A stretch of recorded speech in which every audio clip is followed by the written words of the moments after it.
যে চণ্ডীপুরের যে একটা দাবি, এখানে স্থানীয় প্রার্থী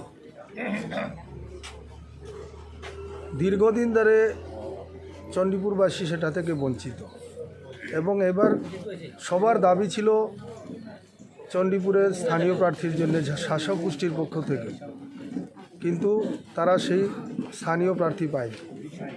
আমাদের তিপ্রামথার তরফ থেকে আমাদের তিপ্রামথার যারা কার্যকর্তারা আমাদের মহারাজকে অনুরোধ করেছেন, বলেছেন যে আমাদের চণ্ডীপুরে স্থানীয় প্রার্থী চায়। সেই হিসাবে উনি গুরুত্ব দিয়ে আমাকে এই চণ্ডীপুরের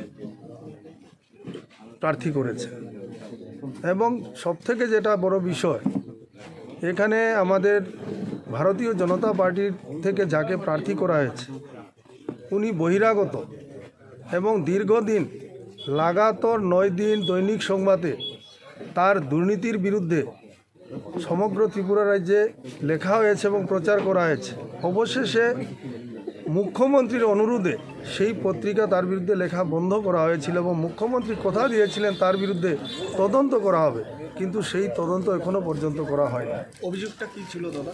কোনটা? এরপরে নমিনেশনে উনি যখন নমিনেশন দাখিল করেছেন, উনি শিক্ষাগত যোগ্যতা দিয়েছেন 12 পাস, এবং যে বোর্ড থেকে উনি 12 পাস করেছেন সেটা মধ্য ভারত গোয়ালিয়র অ্যাড্রেসটা দেওয়া আছে।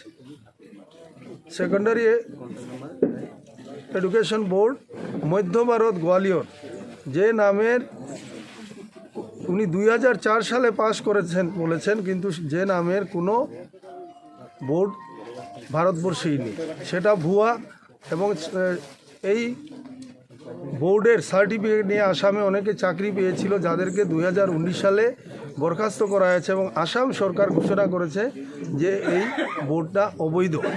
এবং এলাহাবাদ হাইকোর্ট তো এটা রায় দিয়েছে যে এই সেকেন্ডারি এডুকেশনের যে বোর্ড, যে মধ্য ভারত গোয়ালিয়র, সেটা অবৈধ।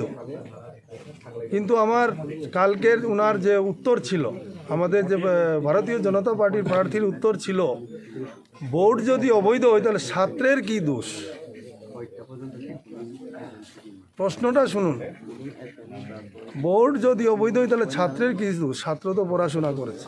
তো আমরা বলেছি, তাহলে যারা উগ্রপন্থী হয়েছে, তো যেখান থেকে তারা পড়াশোনা করেছেন, তো তারা যে উগ্রপন্থী হয়েছে তার জন্য কি যে ইনস্টিটিউশনে পড়াশোনা করেছেন তার জন্য কি যে ইনস্টিটিউশনে পড়াশোনা করেছেন সেই ইনস্টিটিউশনটা দায়ী? তো আমরা, যেহেতু রিটার্নিং অফিসার বলেছেন যে আমাদের অধিকারে নাই যে তার নমিনেশন বাতিল করার, আপনারা হাইকোর্টে PIL করতে পারেন।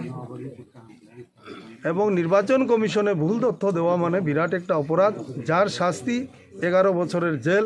উনি যাই করুন, জিতুন হারুন, যেখানেই যান, আমরা ওনাকে জেলে ঢুকাবই। তো তার এডুকেশন নিয়ে কি আপনারা আইনের দ্বারস্থ হবেন পরবর্তী সময়? হ্যাঁ, দ্বারস্থ আমরা সব ডকুমেন্ট বের করে নিয়েছি, আমরা CBI ইনকোয়ারি রিপোর্ট বের করে নিয়েছি, হাইকোর্টের রায় বের করে নিয়েছি। অলরেডি আমরা নির্বাচন কমিশনে আমরা পাঠিয়েও দিয়েছি, এবং পরবর্তীতে আমাদেরকে তারা যারা বললেন যে এটা হাইকোর্টে PIL করতে হবে, আমরা হাইকোর্টেই PIL করব।